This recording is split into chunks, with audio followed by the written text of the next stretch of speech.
بسم الله الرحمن الرحیم.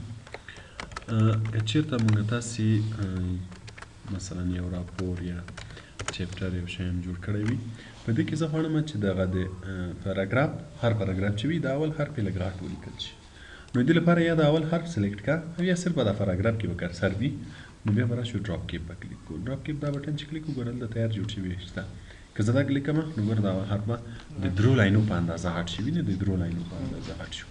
که چیرته دا کلیک کړم بیا به دا بیخي مارجنز کې راشي، نور خط به ورسره سیده راشي. دې کې به ګوره دی خپله هم شامل دی خواته وي، یعنې ګوره نور خط دلته ورسره راغلی، دې کې به مارجنز کې راشي.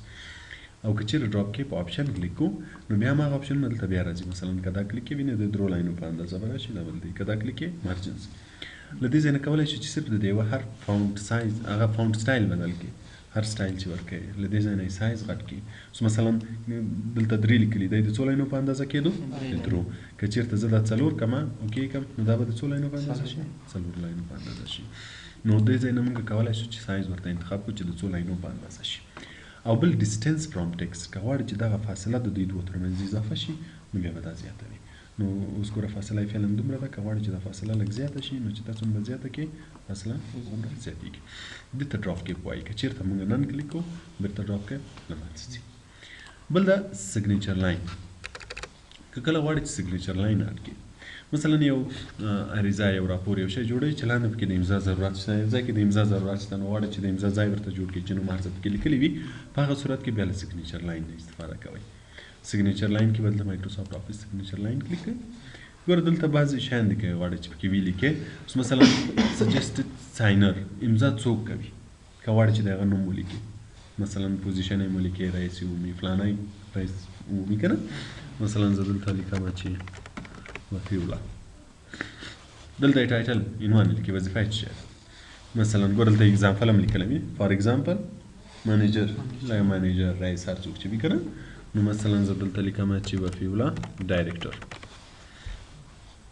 که غواړې چې ایمیل ادرس یې ولیکي، بعضې معلومات د امضا نه مخکې که غواړې چې ورسره اضافه یې کړې هغه به دلته ولیکي. نو چې کله دا ولیکل اوکې کړي ګوره دلته به د امضا ځای جوړ شي، وفي الله ډایرکټر. دغه ځای کې به وینې بیا امضا کړي. پوه شوې؟ دې ته هغه وایي سیګنیچر لاین وایي. او بل موږ تاسې په دې ځای کې آفس هغه هم لرو ایډ سیګنیچر سرویس چې دا له انټرنیټ سره کار کوي. کله که انټرنیټ فصل وي نو موږ کولی شو چې انټرنیټ نه بعد سیګنیچر سرویس واخلو. بل ډیټ اینډ ټایم. ډیټ اینډ ټایم موږ تاسې هیډر فوټر کې هم ویلي وه. که کوم ځای کې غواړئ چې تاریخ ولیکې، تاریخ کوم تاریخ به هغه تاریخ چې دې کې وي نو کلیک یې کړه. ګوره دلته موږ تاسو سره مختلف فارمټونه دي، هر یو چې غواړئ اوکې یې کړه هماغه ورته اضافه کېږي. بل موږ تاسې آبجیکټ لرو.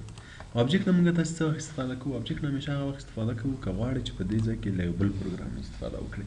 مثلا زما دلته د یو بل پروګرام زه یو ډیزاین غواړم چې په پینټ پروګرام کې جوړ کړم چې دلته راشي، یا مثلا یو ډیزاین په فوټوشاپ پروګرام کې جوړوم خو په کار مې دلته ده چې باید دلته راشي. نو اسانه طریقه یې څه ده چې هر ځای کې مو په کار وي عمل د به کرسر کېږدئ، آبجیکټ په کلیک کوئ. ګوره دا زموږ د کمپیوټر کې چې پروګرامونه انسټال دي د ټول نومونه دغه ځای کې موجود وي. هر پروګرام نه چې غواړئ استفاده وکړئ کلیک به یې کوئ. که چېرته پینټ نه استفاده کوئ بیا به بیټ میپ ایمیج کلیک کوئ اوکې به یې کوئ. نو ګوره چې چېرته کرسر وي هماغه ځای کې به پینټ پروګرام به راشي. نو چې کله موږ تاسې دلته هر شی ډیزاین کړو په دې کې دا به هماغه ځای کې چې موږ کرسر ایښی وو هماغه ځای ته راځي. مثلا ما دا شی جوړ کړ دا کلوز کړم. که مې بیا تغیرات پکې راوستل بیا به ډبل کلیک ورباندې کوئ، بېرته به دی پینټ پروګرام ته ځي. نو هر تغیرات چې راولئ مثلا ما دا ځای کې تغیرات راوستل چې کلوز یې کړم هغه به رسم دلته راځي. دې ته آبجیکټ وایي. که کله غواړئ چې د یو بل پروګرام نه استفاده وکړئ نو بیا به راځئ انسرټ مینیو کې او آبجیکټ په کلیک کوئ. او بل د ټیکسټ فرام فایل. که چېرته غواړئ چې په دې ځای کې د یو بل فایل نه معلومات راواخلئ دلته یې واچئ. مثلا دغه ځای کې زه یو فایل لرم د ورډ د ریزولوشن په نوم. دې کې چې کوم خط ده دا زه غواړم چې دغه په ادامه له دې نه وروسته راشي. نو یوه لارې خو یې دا ده چې هلته لاړ شي هغه خلاص کړې هغه ځای نه یې کاپي کړې دلته یې پیسټ کړې. بله لار یې دا ده له هغې نه هم دا ښه ده ځکه چې هلته ته مجبور یې هغه خلاص کړې بیا ټول کاپي کړې بیا دلته راشي ټول پیسټ کړې. نو بیا به دا کلیک کوې. دا چې د کلیک کوو هر فایل چې هر چېرته وي ور وښیې دغه خط به دلته راشي. مثلا زه په ډیسکټاپ ریزولوشن فایل کلیک یې کړه. ګوره هماغه کې چې کوم شی وي هغه یې ګوره دلته راوستو. وینې دې ته ټکسټ وایي. که چېرته غواړئ چې ټکسټ فرام فایل کې له یو فایل نه ټکسټ راواخلئ بیا به دې نه استفاده کوئ. بل د پکې ایکویژن.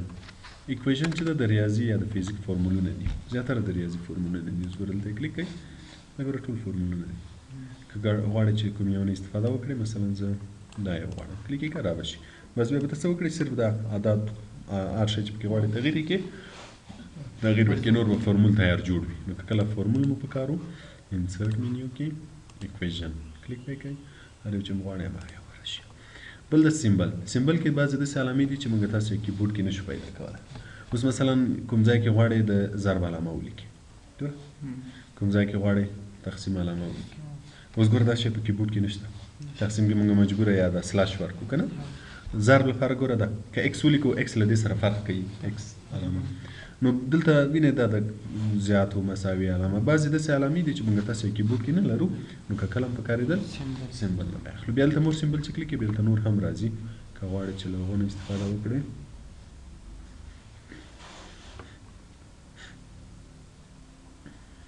ګوره دا ټول سیمبلز دي هر یو چې غواړئ چې هر چېرته کرسر وي مثلا زه دا غواړم دا یو هر چېرته چې کرسر وي ګوره کرسر دلته انسرټ وایي که همالته به راشي دې شي ته سیمبل وایي اوس په انسرټ منیو پوه شوئ سوال لرئ